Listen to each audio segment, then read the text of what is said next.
queremos conocer la historia de Carlos Mesa. ¿Quién es Carlos Mesa? Primeramente queremos saber quién es, dónde nació, dónde estudió, si tiene hijos, cuántos hijos tiene y a qué se dedica actualmente.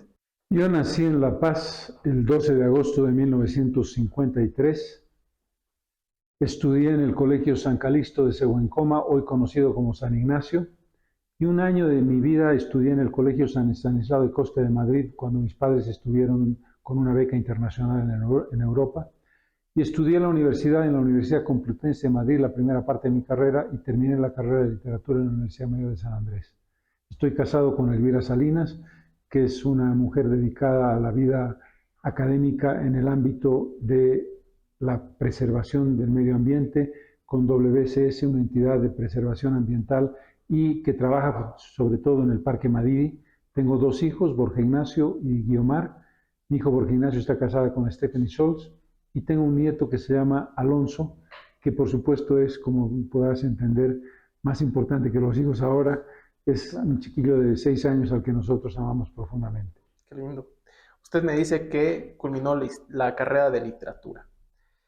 Y yo quiero saber, ¿y cuál es esa decisión que tomó para saltarse al ámbito de la comunicación social? ¿Qué es lo que le inspiró a usted para decir un momentito, yo quiero entrar a este mundo de la comunicación social? Inicialmente por la influencia de mis padres, José de Mesa y Teresa Gisbert, historiadores del arte, investigadores y profesores universitarios. Yo siempre pensé que la cultura era la actividad más importante que una persona podía encarar.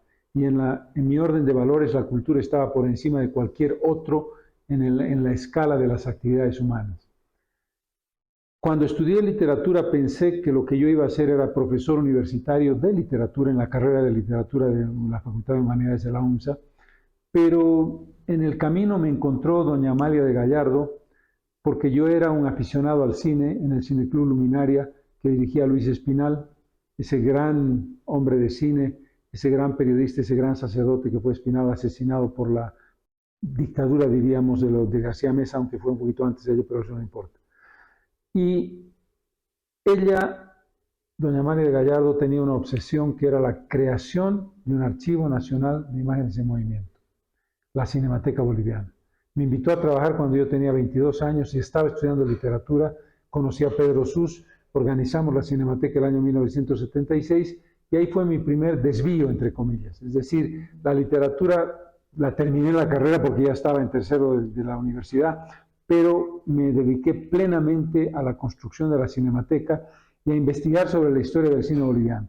Entre 1975-76, en que creamos la Cinemateca, y el 85, me dediqué prácticamente a tiempo completo a la Cinemateca, que hoy día es una institución fundamental de preservación del archivo del cine.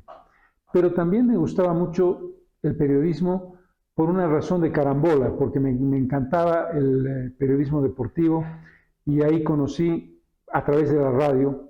No hay que olvidar una cosa, mi generación conoció la televisión en 1969, es decir, en Bolivia no había televisión hasta que yo tuve 16 años. Por lo tanto, la radio era el instrumento de comunicación más directo.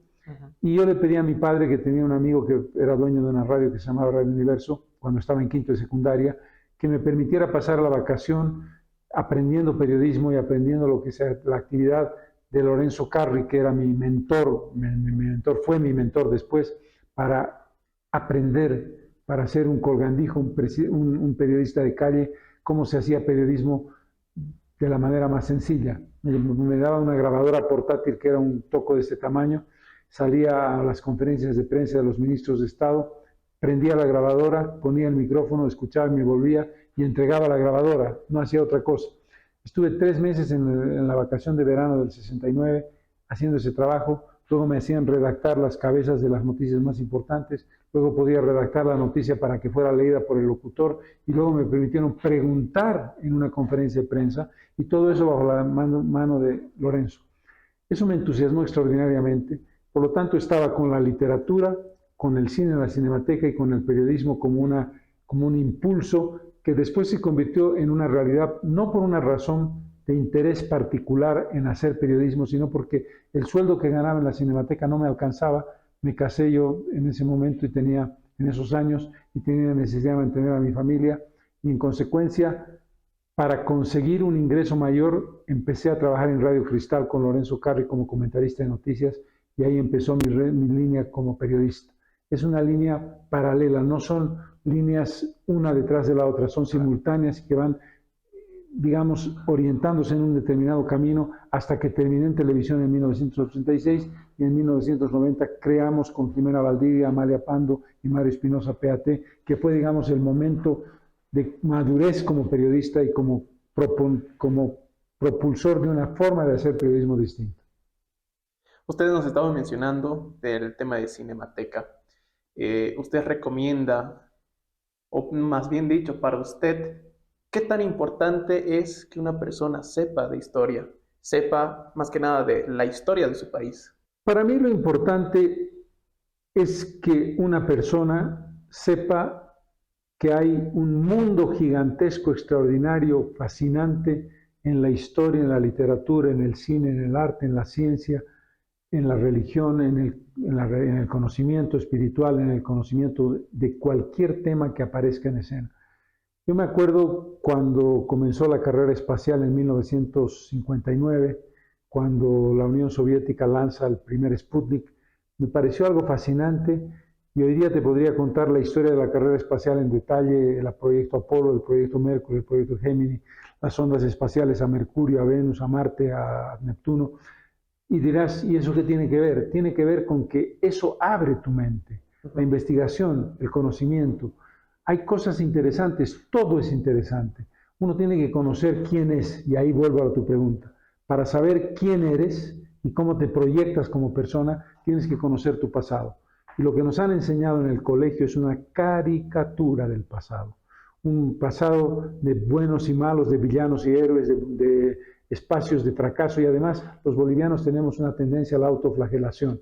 Si yo te dijera que le hemos ganado una guerra internacional a la Argentina en 1838, probablemente el 99% no lo sabría. No lo conoce, claro. Y en ese contexto estamos en la lógica de somos unos perdedores, somos unos fracasados, todo lo que hicimos estuvo mal, nos olvidamos de las grandes figuras de la historia. No, no nos olvidamos, es que no las conocemos.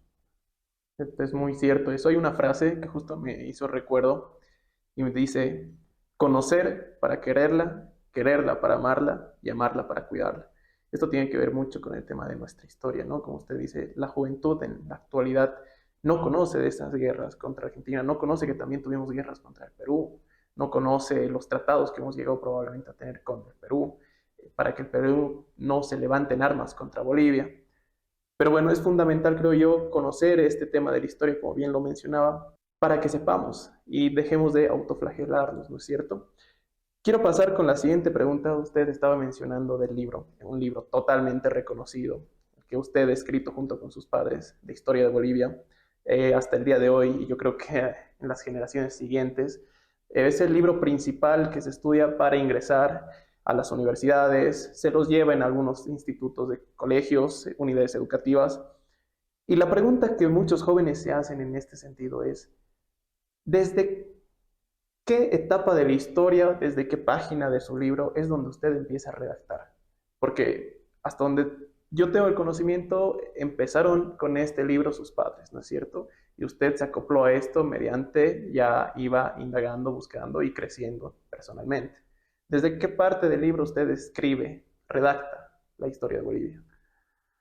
Primero, decir algo que nos enorgullece profundamente a nosotros como familia. El libro de historia de Bolivia que escribimos con mis padres no es un libro oficial, no es que esté en el currículum oficial del Ministerio de Educación. Es por su peso específico, por cómo está diseñado, por su carácter pedagógico, que la gente lo compra y los chicos lo aprenden, porque es una forma más didáctica y más próxima de comprender la historia. Además, tratamos de hacerla amplia, abierta, sin ningún tipo de sesgo. Pero con tu pregunta, mis padres incorporaron, junto con Humberto Vázquez Machicado, un gran historiador en los años 50 del siglo pasado, el periodo llamado colonial o virreinal, el periodo prehispánico, el periodo indígena, a la historia republicana que tradicionalmente comienza el 6 de agosto de 1825. Ese libro tuvo mucho éxito. Vázquez Machicado murió muy prematuramente y quedó colgada la parte republicana en la década de los años 40 del siglo pasado. Entonces yo les propuse a mis padres que renováramos el libro e hicimos una nueva edición totalmente modificada en 1997.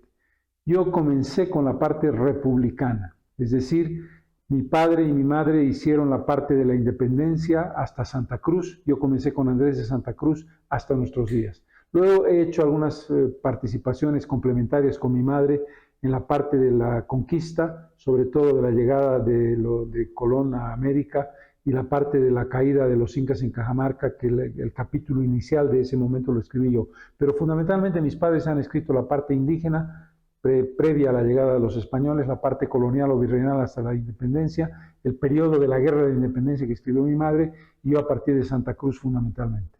¿Cómo fue este proceso de escribir un libro sobre historia? Queremos saber cómo se sintió usted, dónde buscó la bibliografía en la cual usted fundamenta todo lo que está dentro del contenido del libro. ¿Cómo se sintió usted en ese proceso?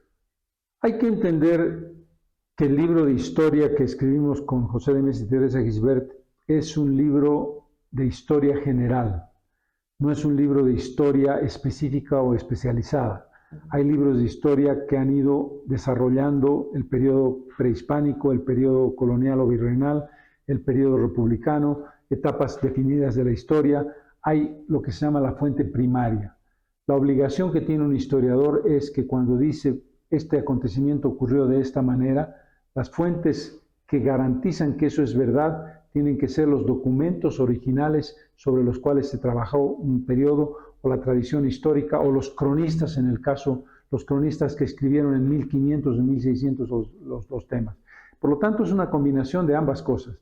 Fui a fuentes primarias, fui a hemeroteca, es decir, a periódicos, y fui a libros especializados en periodos determinados. Guerra del Pacífico, Guerra del Chaco, para poner un ejemplo. No puedes escribir sobre la Guerra del Chaco si no has leído Mazamaclay de Querejazu, o no puedes escribir sobre la Guerra del Pacífico si no has leído la amplia bibliografía que hay sobre la guerra, como el propio Querejazu en Guano, Salitre y Sangre y otros libros. Es decir, fuente primaria, fuente secundaria y tu propia información hemerográfica. Llegando más en el tema de la historia, usted hace un tiempo, años atrás, tenía un programa semanal de cerca, donde hablaba sobre estos temas de la historia de Bolivia, ¿no es cierto? Queremos saber cuál fue la finalidad de relatar todos estos acontecimientos. Yo creo que esos documentales, que al día de hoy muchos lo llaman como documentales, yo los vi desde niño, hasta ahora los sigo viendo, marcan mucho a la población boliviana para conocer de nuestra historia. Entonces, desde su perspectiva, ¿cuál fue el objetivo para que usted realice este programa semanal de cerca? Hay que hacer un distingo entre De Cerca y Bolivia siglo XX. De Cerca es el programa de entrevistas que llevé a cabo durante 19 años, primero en el canal del Estado, pero la parte más importante con la producción de Jimena Valdivia en el periodo de PAT. En De Cerca hago entrevistas que originalmente y mayoritariamente fueron entrevistas políticas, a todos los presidentes del país, a las grandes figuras políticas del país, a figuras internacionales. Entrevisté a Fidel Castro, a Felipe González, pero luego me di cuenta de que había una posibilidad de ampliar el espectro a la cultura, a novelistas, a pintores, a Quino, por ejemplo, el autor de Mafalda, que me dedicó y me dibujó una mafaldita mientras estábamos en plena conversación. Es decir, me di cuenta de que era una posibilidad de ampliar un espectro universal, no solamente vinculado a la política. En cuanto hace a Bolivia siglo XX, la idea de construir el reportaje periodístico desde la historia para la historia estuvo vinculado con la historia de Bolivia. Trabajamos con Mario y con Jimena en la construcción de un programa que primero fue detrás de las noticias, que primero tenía que ver con la actualidad y la coyuntura, y después poco a poco detrás de las noticias se fue convirtiendo en un programa de reportaje histórico. Y planteamos con Mario y Jimena el hacer un recuento de la historia de Bolivia desde la Revolución Federal de 1899. Hicimos 24 programas, y lo que tú dices es absolutamente cierto. Tú me dices, yo he visto todos esos documentales y he aprendido con ellos. De alguna manera complementa la historia de Bolivia por escrito, porque cuando tú dices Víctor Paz Estensoro y tú ves a Paz Estenssoro en 1952 en un discurso inflamado en la nacionalización de las minas, y al propio Paz ya mayor de 77 años en el 21060, o cuando tú ves la Marcha por la Vida y ves a los mineros en camiones cantando canciones de carácter revolucionario, o cuando tú ves al presidente Mamerto Urrolagoite decir en el año 1949 que los del MNR son unos terroristas, es una cosa totalmente distinta, porque tú ves a los personajes, a los hechos, a las manifestaciones, a las marchas, y haces verdad y ves en la realidad lo que contabas y que lees en un libro. Yo creo que hay un complemento entre la historia de Bolivia que escribí con mis padres y Bolivia siglo XX, que espero que podamos completar el periodo del gobierno del MAS, que no lo tenemos hecho, y irnos a un gran documental sobre Andrés de Santa Cruz que le debemos. Sería muy interesante esos documentales. Llegando al tema del programa de cerca, una curiosidad que muchos jóvenes nos hemos preguntado, ya más tocando a profundidad. Usted en el programa hace una entrevista a Carlos Mesa. En ese tiempo que no existía mucho el tema de las ediciones y demás, queremos saber cómo fue el entrevistarlo a usted mismo.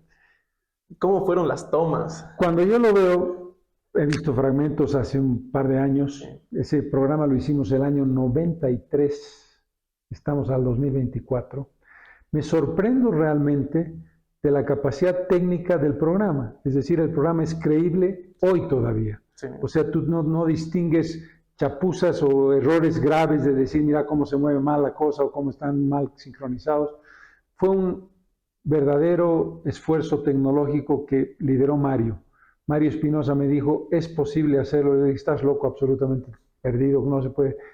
Se ingeniaron con Waldo Vargas y con Pablo Tudela la forma de llevar adelante el programa, lo produjo Jimena, y hacíamos lo siguiente.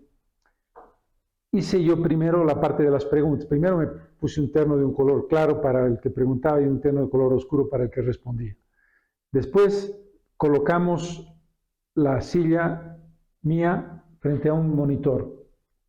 Yo hacía las preguntas, me inventaba las preguntas, dirigiéndome al monitor que me orientaba para la mirada que iba luego a colocarse la silla en el mismo lugar donde estaba el monitor cuando se dieran las respuestas.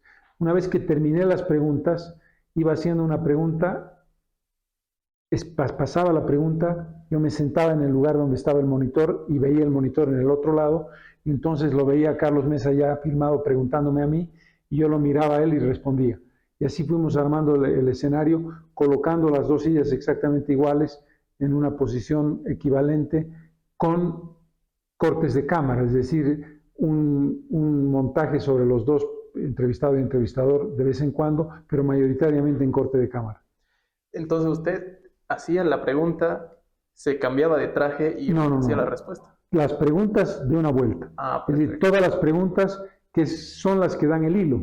Cuando yo sabía que iba a preguntar porque teníamos el entrevistado 1, 2, 3, y vamos a decir, vamos a colocar fragmentos de 15 entrevistas.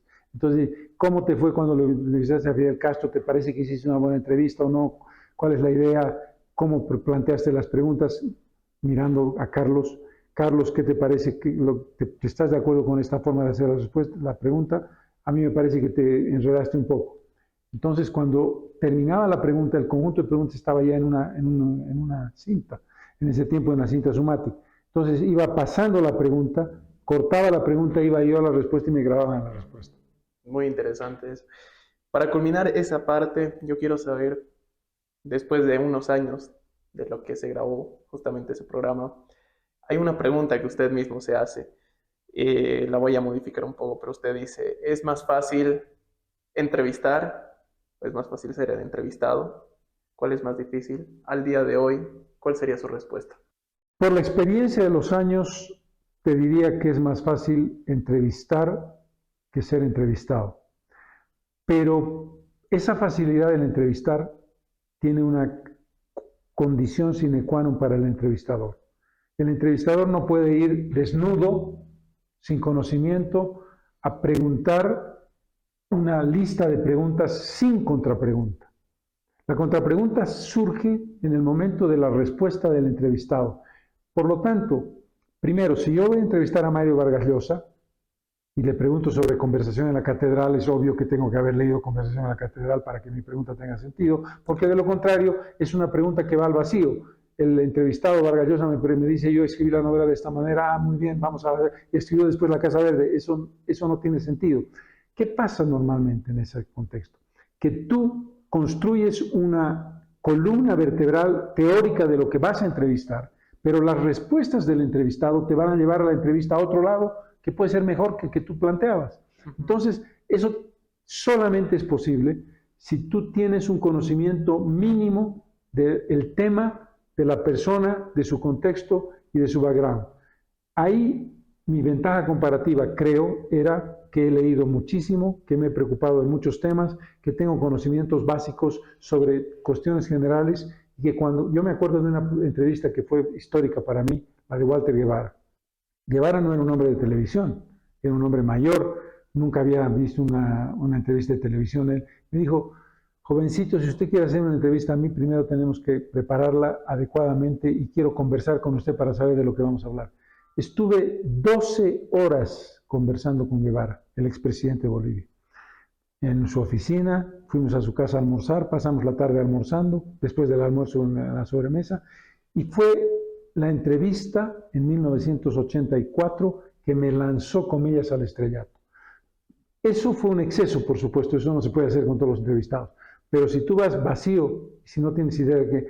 El otro tema, estás más preocupado por la siguiente pregunta que vas a hacer que por lo que te estoy respondiendo yo. Y en ese momento pierdes la oportunidad de decir, usted me acaba de decir tal cosa, pero tal, te das cuenta, ese es un contexto que hace difícil ser entrevistador.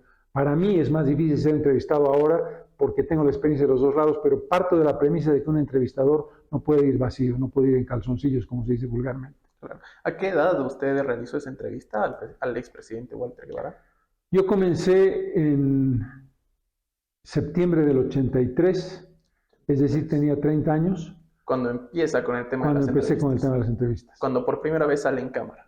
Cuando por primera vez salí en cámara en televisión fue en 1977, cuando hacíamos con Pedro Sus un programa que se llamaba Bolivia en su cine, que era un rollo porque los dos nos sentábamos mirando a la cámara y hablábamos y hablábamos y hablábamos.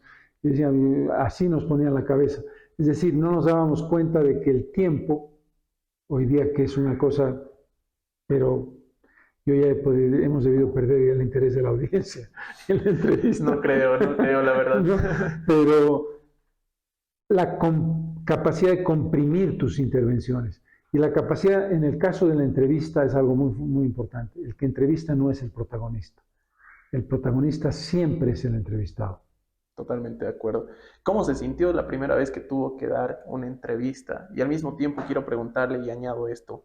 Me imagino que en toda su trayectoria como comunicador social le debió tocar alguna persona que era difícil de sacarle respuestas, en el sentido de que tal vez la persona era muy callada, porque existen entrevistas donde la persona se explaya, como donde simplemente lanza una respuesta concreta, sí, no, perfecto, y es difícil tratar de continuar esa entrevista. ¿Cómo usted manejaba ese tiempo? Sí, definitivamente. La entrevista más complicada fue la que hice con Mario Rueda Peña, un periodista y político que convirtió la entrevista en un debate que me obligó a mí a salirme, no de mis casillas, sino de mi rol de entrevistador distanciado.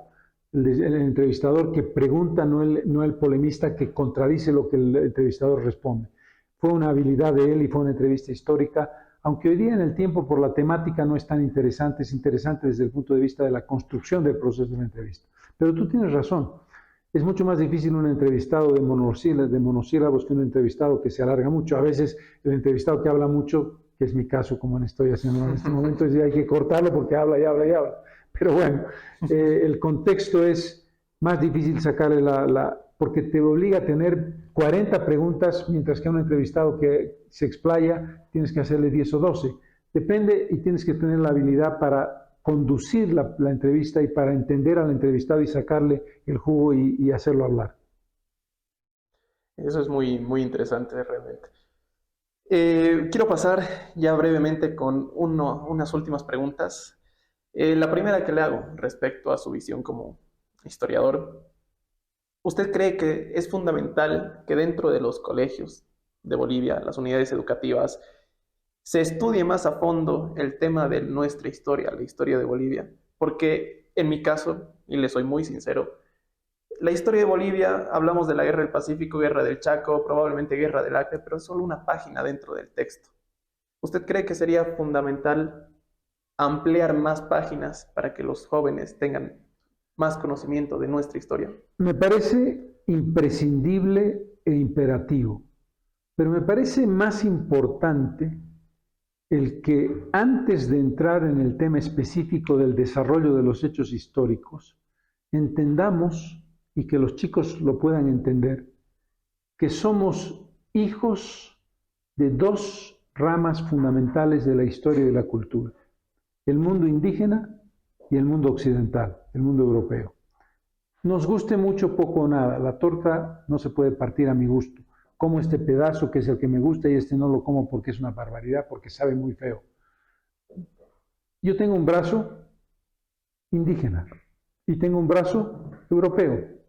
No yo solamente, lo tienes tú, lo tiene el señor Condori, el señor Mamani, el señor Gómez, el señor López, el señor Marinkovic, el señor Ford, que ha nacido en Bolivia y vive en Bolivia. Lo que no puedo hacer yo en esta cabeza que es heredera de esas dos ramas es cortarme el brazo europeo porque no me gusta, o cortarme el brazo indígena porque no me gusta. Tengo que hacer esta operación. Tenemos que construir una historia de la que somos hijos en el sentido de la construcción y de la destrucción. Hubo destrucción, hubo construcción, hubo odio, hubo amor. Si no conseguimos entender esa base de lo que somos, independientemente de nuestro nivel de sangre, aquí no es una colección de decir, tú tienes 90% de sangre indígena y eres indígena y tú no tienes derecho a decir que eres indígena. Tonterías. Yo me siento lo que me siento, yo represento lo que represento. Yo soy boliviano, pero soy un boliviano orgulloso de mi pasado, a pesar de las cosas terribles que este tiene. Y ambas culturas construyeron y destruyeron. Si no entendemos eso, no entendemos nada. Me llamó mucho la atención lo que dijo, yo me siento un boliviano orgulloso. ¿Usted cree que, cómo ve a la juventud boliviana actual? ¿Usted cree que le está faltando el patriotismo que probablemente antes pisaba más fuerte? Yo creo que hoy día ustedes tienen un sentido distinto del patriotismo, porque tienen una visión mucho más universal, porque son parte del mundo, porque son ciudadanos del mundo, porque igual les da un rapero que sea de origen puertorriqueño, o un regatonero que sea de origen norteamericano, o un folclorista que sea de origen peruano, o un cantante que sea de origen boliviano, para ponerlo en términos musicales. Es decir, eso es positivo. Yo creo que mente abierta, visión de mundo, visión universal es extraordinario. Pero hay un punto de referencia y tu punto de partida, aquel lugar donde están tus muertos, del que tú eres heredero. Y ahí lo que tenemos que construir es una visión mucho más plural y mucho más positiva de lo que somos. El problema de los bolivianos es que en general, y sobre todo los del occidente, la parte de Potosí, La Paz, Oruro, Cochabamba, hay que tomar el modelo de los cambas. El camba nace donde le da la gana, te dice un camba. Sí, bueno, ese es totalmente. un tema, es decir, sentirte orgulloso de quién eres, con tus defectos y tus virtudes, y no creer que tienes puro defectos y ninguna virtud, no tenerle miedo. Hay una visión de decirte, mirarte en el espejo, independientemente de tu color, de tu forma, y sentirte orgulloso y decir, ese soy yo o esa soy yo, y así soy, y voy a ir adelante con toda mi fuerza sin ningún tipo de complejo. Eso tiene que ver, más que con el patriotismo de la bandera y del escudo, con un sentido de pertenencia a este espacio físico en el que vivimos. Para culminar esta entrevista de don Carlos, muchos jóvenes, uno de ellos, hemos crecido con sus documentales, hemos crecido viendo y leyendo la historia de Bolivia, su libro, escrito por sus padres de igual manera. Muchos jóvenes, usted es una figura que representa sabiduría, representa conocimiento. Muchos de estos jóvenes son sus seguidores. Entonces, en base a eso, ¿usted qué mensaje podría darle a la juventud boliviana actual? De toda la experiencia que usted pudo recorrer como comunicador social, como historiador, dentro de la política y otros ámbitos de toda su vida. ¿Cuál es el mensaje que usted dejaría a la juventud boliviana? Primero, tener una línea, una columna vertebral de valores claros, de diferenciar hoy más que nunca lo que está bien de lo que está mal. Segundo, ser fiel a tu conciencia, no engañarte a ti mismo. Tú vas a tener que responderte a ti mismo sobre saber lo que estás haciendo bien y lo que estás haciendo mal y la construcción que tienes como persona. Segundo, lo hemos dicho ya en esta entrevista, curiosidad insaciable, insaciable. No le hagas ascos a nada. No hay tema que no tenga cosas interesantes que decirte o que plantearte. Y la posibilidad de profundizar en un tiempo en el que 3 segundos son oro en polvo y si al tercer segundo no te he convencido, te fregaste porque me voy a otro reel. Eso está bien para el entretenimiento, pero no está bien para la construcción personal. Cuarto, no pensar que la vida tiene un destino irreversible que está vinculado a lo que tú quieres hacer. Por supuesto que sí, tú tienes una vocación y hay que profundizarla y trabajarla, pero la vida te va a dar oportunidades y toma la oportunidad, no le tengas miedo, no digas esto no puedo hacerlo porque no tengo el conocimiento suficiente, hay que arriesgarse, porque las oportunidades son cada vez más complicadas y más difíciles. Y en ese contexto, la vida te va a demostrar que esta ruta va por aquí o va por allá o va por allá y la tomas o la pierdes. Y para eso tienes que tener fortaleza de espíritu, convicción y seguridad.